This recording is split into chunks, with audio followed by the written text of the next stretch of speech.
If you are an elected leader, you are not allowed to change your affiliation without losing your position until the final year of your term. So today is 12th May, that's when the final year begins, and I want to announce that, guys, I am no longer FDC.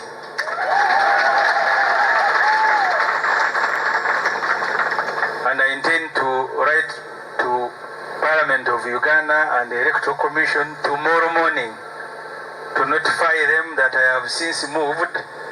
I am no longer at the old address. Now find me at PFF.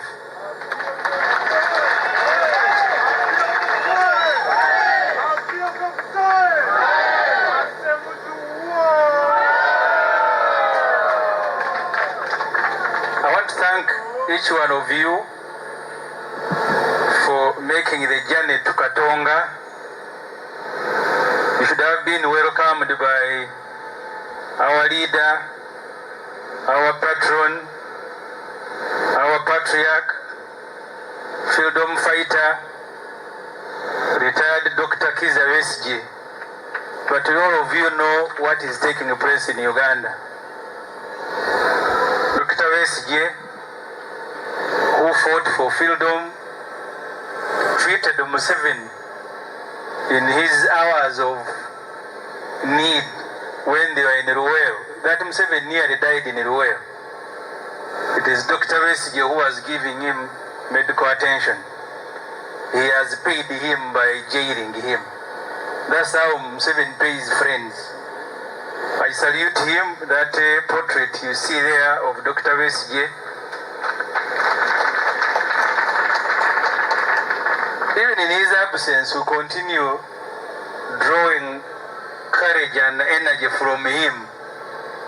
And I encourage each one of you to find time to go and say hello to him in the maximum prison.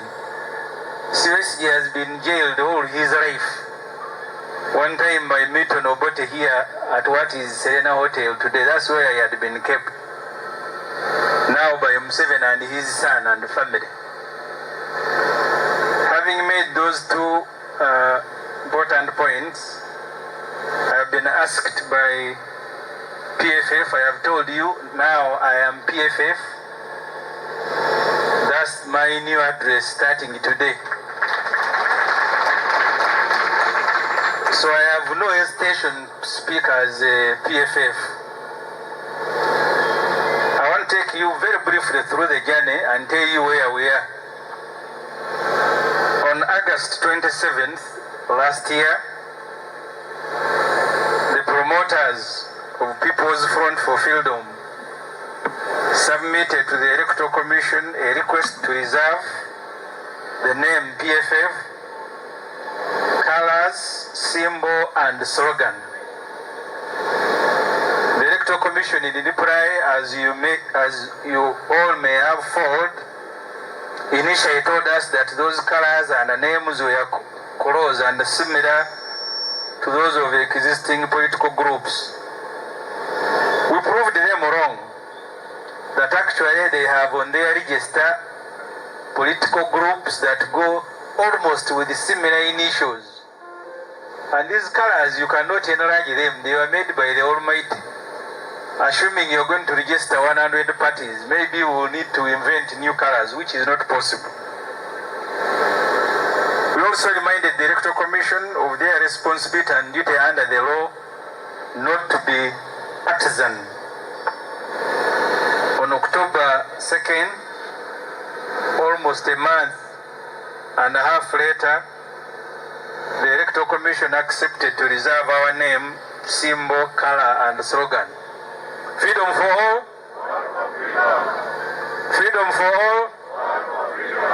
All for freedom. I am not hearing you. Freedom for all. Freedom for all. This is the V is a sign of victory. We did not invent it in Uganda. You will see it all over the world. So please use it when you want it. This is a victory sign. Reserved our color, name, and symbol and slogan which happened on October 2nd last year,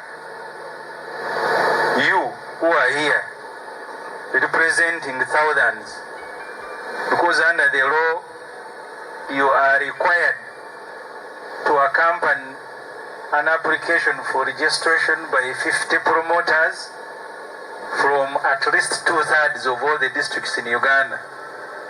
By simple calculation, you're talking about more than 5,000 people. You were selected to represent the rest. You will go and communicate to them.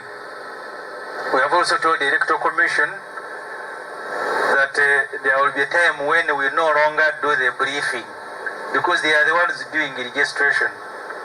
So there will be a day when we will invite all the 5,000 to go to the Electoral Commission and get briefed.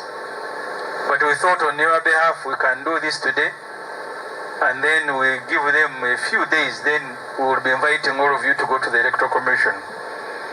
So we embarked on collection of signatures, which we submitted together with the Constitution and the law requires on November 29th, nearly 5-6 months ago. Remember that as we are going through this process, our leader, the leader of the revolution in Uganda, Dr. Kizza Besigye, was kidnapped by Museveni from Nairobi, where he had gone to attend a book launch by the Honorable Martha Karua. Museveni kidnapped him with his son. At the same time, we had 36 of our leaders, you've been hearing them, they now have ranks given to them by Museveni. 36 of our leaders who had gone to Kisumu to attend a mobilization and leadership training were kidnapped again by Museveni and his son and charged with terrorism. Last week, the International Crimes Division of the High Court discharged them from the responsibility of having to periodically report to the court as part of their bail conditions. Since the kidnap from Kisumu, Museveni junta has failed to present any piece of evidence against the 36. That's why the trial hasn't started. Maybe it was never the intention of Museveni that they stand trial. That's why the court said, now you will go, if we need you, we will invite you. And that's how they waste money. Collect taxes from the population, people who are poor, and then waste money buying fuel, buying trucks to begin driving people across borders from prison to court, and then eventually no charge is sustained. And the money that they should be using to offer services to the population, they're just wasting it like that.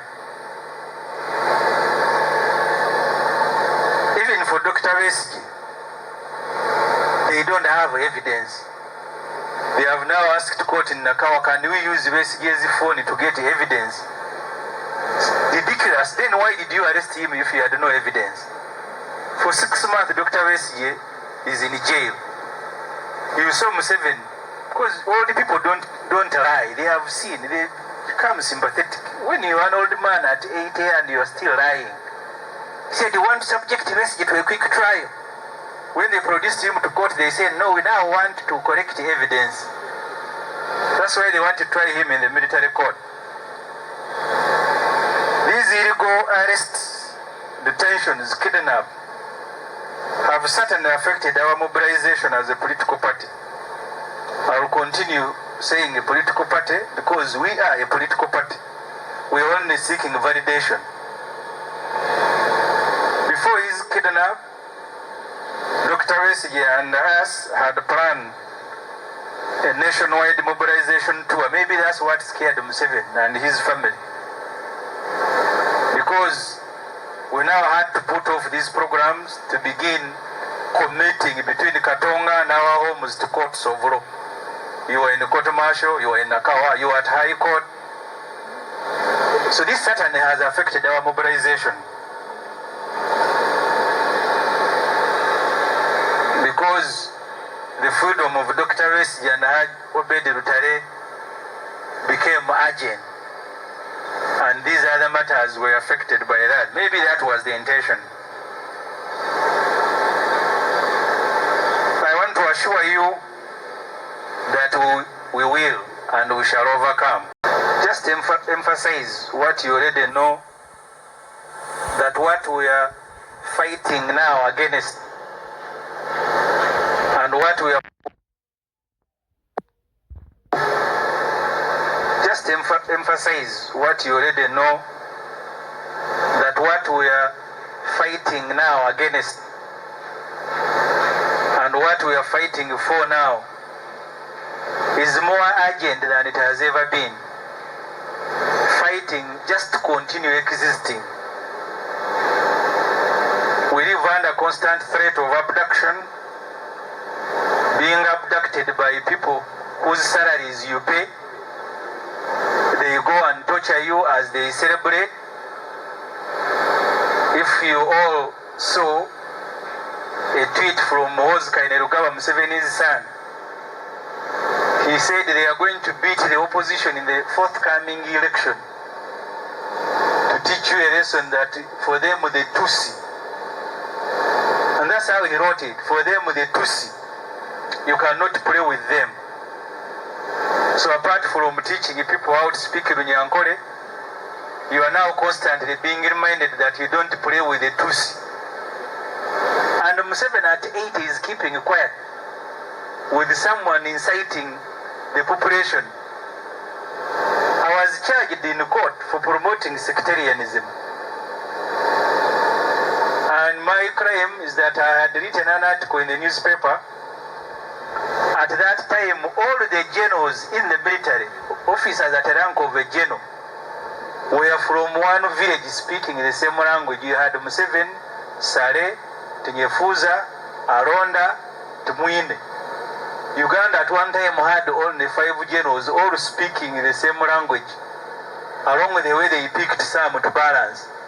I even went to the East African Court of Justice and I reported this sectarianism. And in his reply, later on, I said it is historical because they are the ones who went to the world to fight. But Aronda was not historical. Now his son has told everybody, you don't play with the Tutsi. They will put you in their basement, beat you as they are teaching you to run Runyankore. So we are now fighting just to exist because those are the threats that we face.